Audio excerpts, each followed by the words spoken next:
Okay, Good morning, everyone. welcome. Today is Sunday, April 18th, 2021, and our talk is entitled The Power of Infinite Possibilities. And this is just a hallmark of our teaching that life is always creating through the law of attraction an infinite variety of experiences for us based on what we're putting out with our thoughts and our feelings. So I'd like to start with a quote from Ernest Holmes, our founder. And this is from a book that he has called Pray and Prosper. And he says, "The secret place of the Most High is at the center of our own being, where in silence we wait on spirit and permit the perfect law to fulfill our desire. This is waiting on the Lord." You'll see that in the Bible frequently, waiting on the Lord. And this is my aside, by the way. When you see the Lord in the New Testament, you can translate that to the law, and it will make sense with our teaching. So Ernest goes on to say, we permit the divine images of perfection to flow through our consciousness, reflecting themselves through the law of cause and effect into our objective conditions. End of quote. And so I would like to just take that idea from this point and enter into an opening prayer that you're welcome to join me with in consciousness. So let's know that there is one source of all life, one power, one intelligence, one infinite love that is the creator of all, and we are a part of it. We live and move and have our being in it. And as such, we are many creators operating just like the great creator. And so we take responsibility and choose to think the thoughts, visualize the images, and know that we are projecting that into the energy of this creative universe. And in time, allowing that to take form and become our experience. And there are infinite possibilities. There are no limitations except those that we impose. So we choose to look at that now and ask ourselves what limitations we may be expecting or imposing, and choosing to release those and allow for the infinite power and possibility to manifest and take form. We know it is the Father's good pleasure to give to us the kingdom, meaning the spiritual connection, and all things added unto it. And so it is. And so it is. And Beautiful. so our focus also today is on Earth Day, since that is in a few days, the 22nd of April, always. And I didn't realize that, but we were looking up some information on that. And I didn't realize that that has been going on for 51 years. In 1970, 190 countries and a billion people got together and decided to take this day and honor the earth and commit to being good stewards of the earth, to reduce waste, to encourage reforestation and the replenishment of animals. I don't know how good a job we've done, but at least it was a start. And so today our focus is also on imagining the possibilities of refurbishing, re-nurturing our earth. And we were shared some material from the Seth Speaks material that really was exciting for me to read. This time I read it in the 70s, but it was so nice to read it 50 years later and see that Seth predicts that by 2075, that humans will have a more harmonious relationship with the earth, that they will understand that we live on it, we take care of it. It's a symbiotic relationship. And that we will also have a more harmonious relationship between the genders, between the races, And I was just delighted. And there would be a new religion on the world, by the way, which is very much what we teach now. So we feel like, oh, good, we're ahead of the game. We can relax now. We may take a few Sundays off because things are going to work out. We know that. Things are going to work out. Yeah. And it's a great picture for us to visualize instead of worrying about I want conditions. to pay attention to that. The Earth Day, for a lot of people, stirs up a lot of negative feelings, negative in that, oh my God, I'm going to hear now how the Earth is suffering and how this is bad and how that is And we bad. may not make And it. the next group of extinct animals that are now, we have to worry about. And so people are not only turned off, they're turned away from looking at Earth Day as an opportunity, as a time to celebrate. And I wanted to shift it a little bit from the idea that we often talk about, which is that the Earth is in trouble. I would say that who's in trouble are human beings, and that we are the endangered species. The planet is not endangered. The planet will do quite well without us or with us. The real question is how will we be on the planet? How will we be with each other? And how will we be with the planet? But I'd like to shift and use a metaphor for that. I did over the years of doing a lot of counseling, mental health counseling. I worked with a lot of couples, and the couples that did the poorest were the couples where one of the two of them believed they had dominion over the other.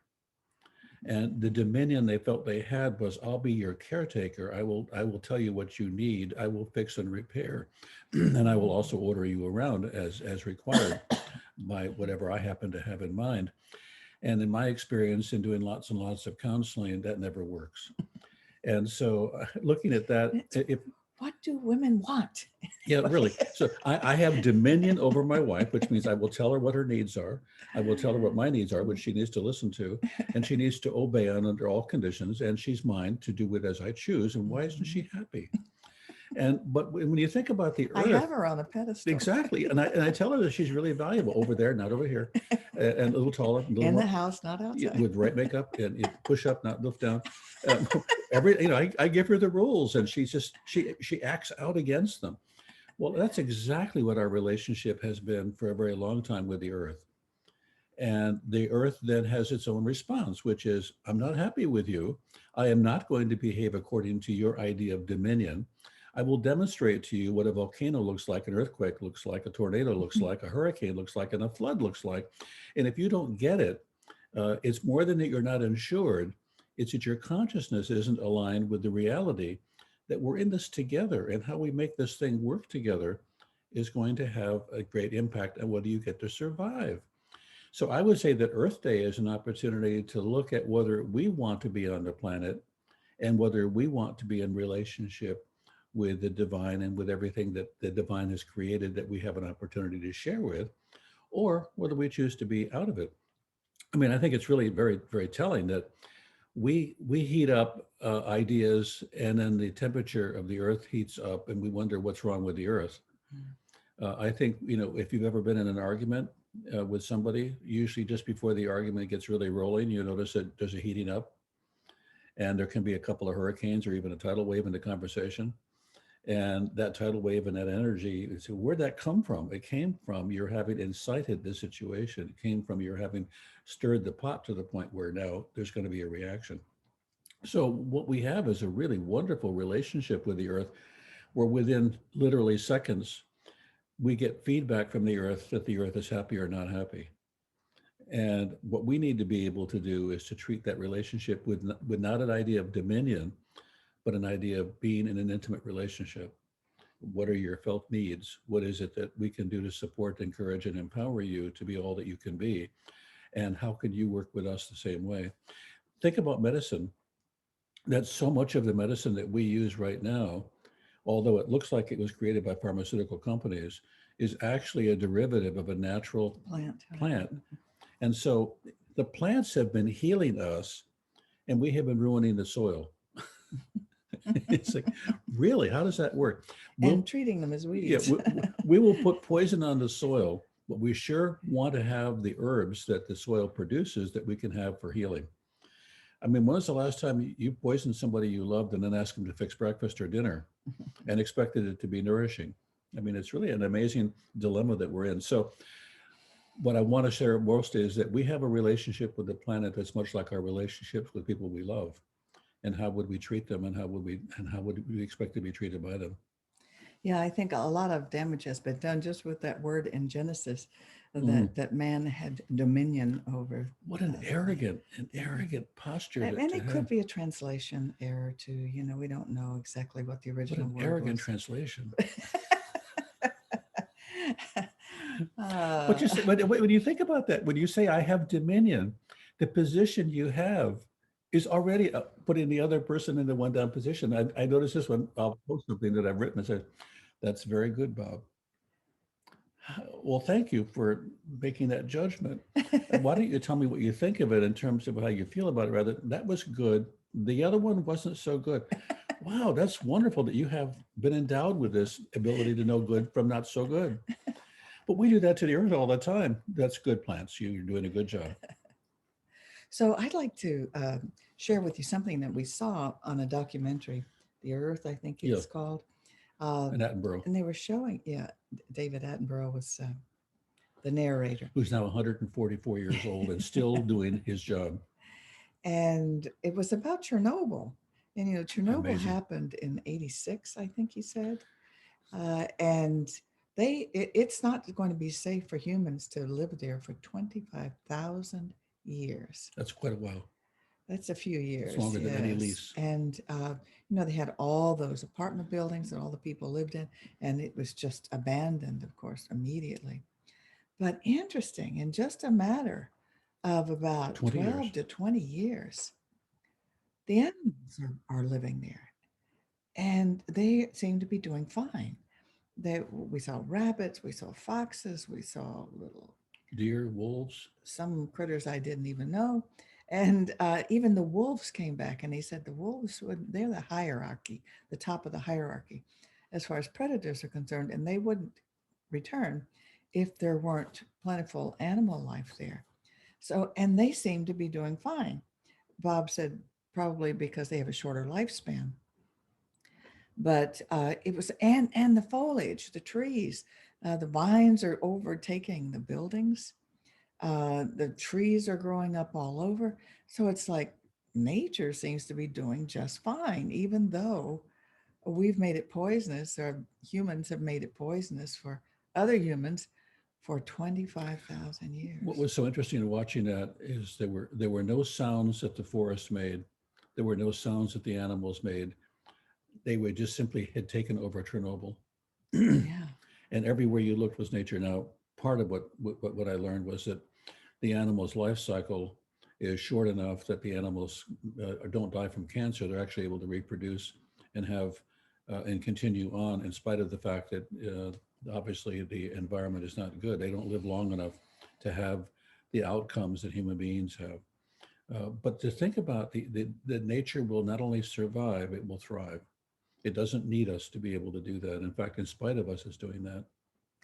And of course, we're seeing that a lot of that during this last year with the pandemic. I mean, I can't wait for it to be over. I really hope we achieve herd immunity. But it's wonderful to feel safe with vaccines. Yeah. But I remember when the beaches were closed in our area Mm. in Deerfield Beach, I'd go there. I took some pictures because the pelicans were back on the beach. We had commented, we never see pelicans anymore. Well, they don't like to hang out with people. Well, the fish came back, the dolphins The came fish back, came back, so everything came everything back. came back, and So it's an interesting lesson that nature is very good at normalizing itself and continuing to grow. So we just need to do what we can. I don't think we want to should on ourselves, too much. Except do what you can to take care of yourself and the planet.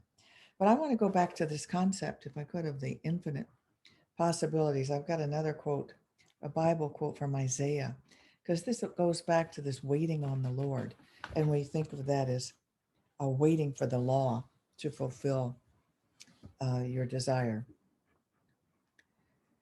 And Isaiah 40:31, it says, "Those who wait for the Lord shall renew their strength.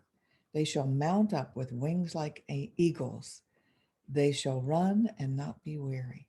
They shall walk and not faint. And so that is what we do with the idea of infinite possibilities. So let's explore what some of those are. One of those are, and I've been talking with some people before we start, all of us are always dealing with health challenges. And, it's very easy to give all the power to what science says and predicts. As a matter of fact, there is a new phenomenon now that we call scienceology, which is viewing science as like The new the religion. new religion, and you just believe everything the scientists say. But in fact, you know, we don't have to do that. When something is said to be incurable or has to be treated this way or that way, we just have so many examples of people who went straight within, here and here, closed their eyes, knew the truth, that they were one with the divine, that they are eternal beings, and that the truth of their being is wellness and wholeness. And when you focus on that, you not only feel better, but you think the right thoughts and you expect the right things. And so supposedly miraculous healings take place all the time. So we're always dealing with uh, controlling our worrying and then controlling our thoughts about it. Because we are humans and we will start worrying first thing. First thing is fear. And then there's the overcoming the fear. Because you can overcome the fear with the right thoughts and the right expectations and knowing that you do not have to be bound by what happens to most people. Yes, and good health is a balancing act, and it's a balance of mind, a balance of heart, a balance of diet, a balance of environment. It's all of these things, and when more and more things are in favor of a positive outcome, then a positive outcome is going to occur. And so I think when I look at science, and it's funny to look at science and say, do I want to believe what science is telling me entirely without question?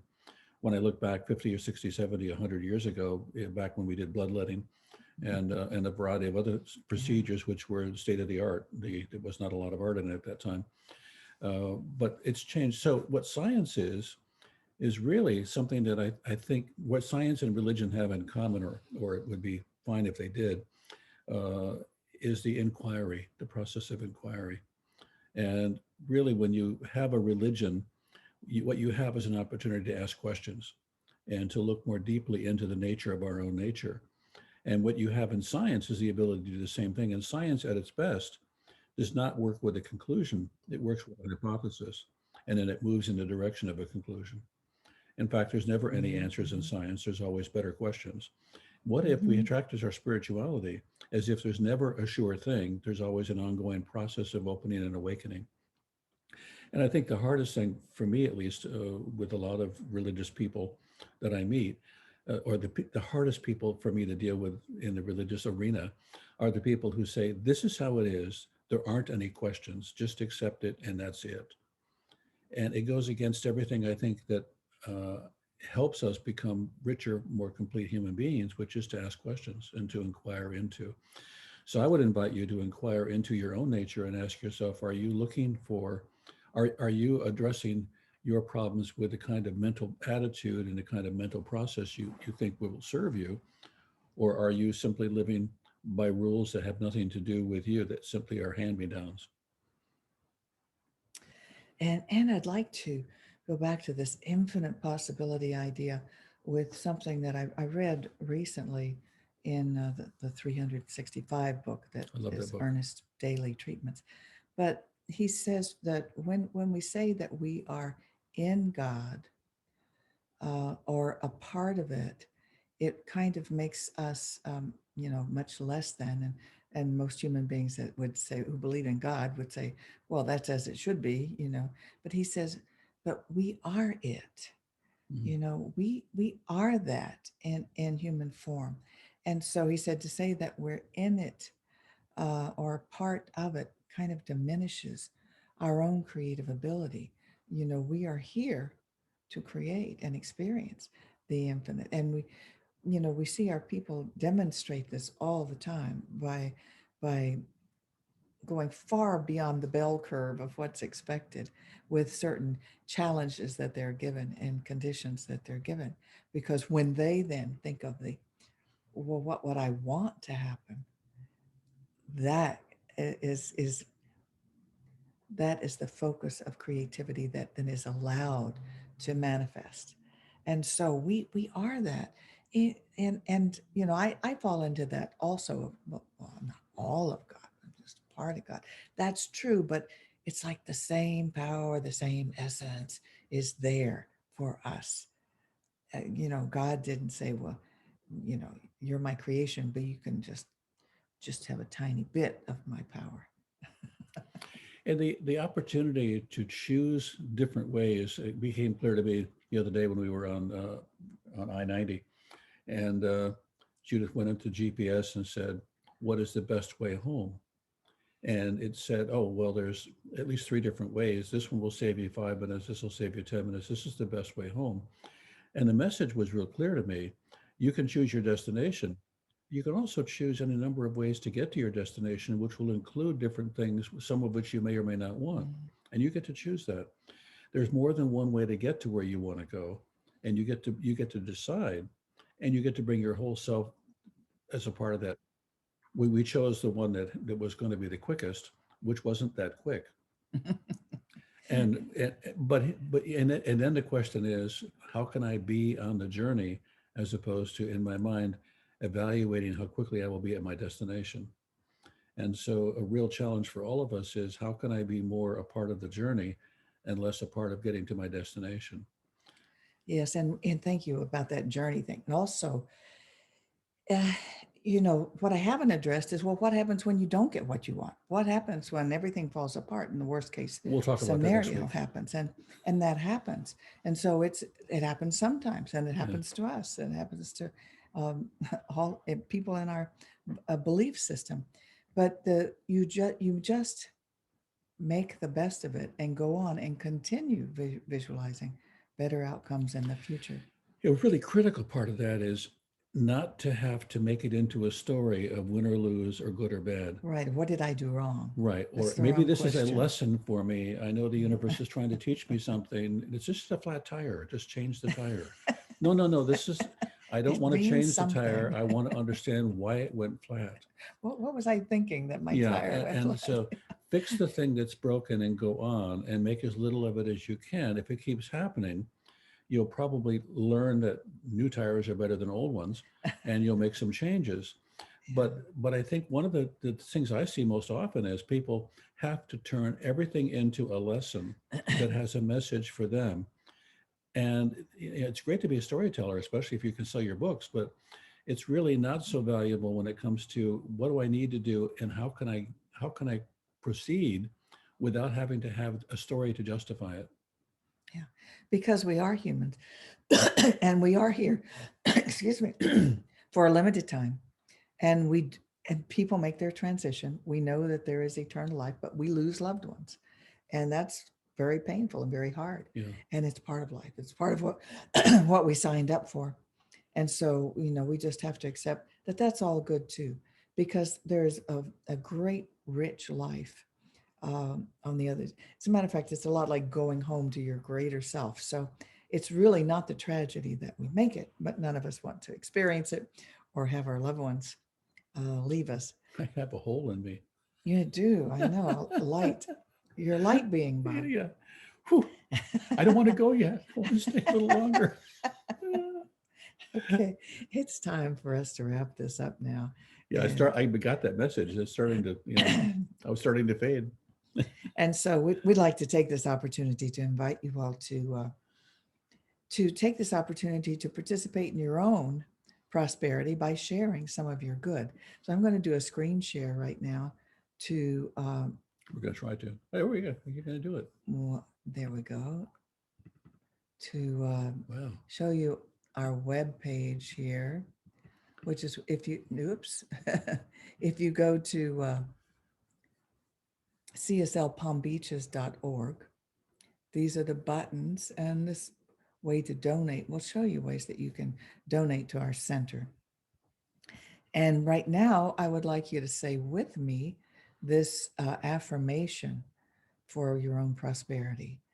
So it says, my investment today is made with the full realization that God is the source of my supply and returns it to me enriched and multiplied. And so And it so is. it is. And so we will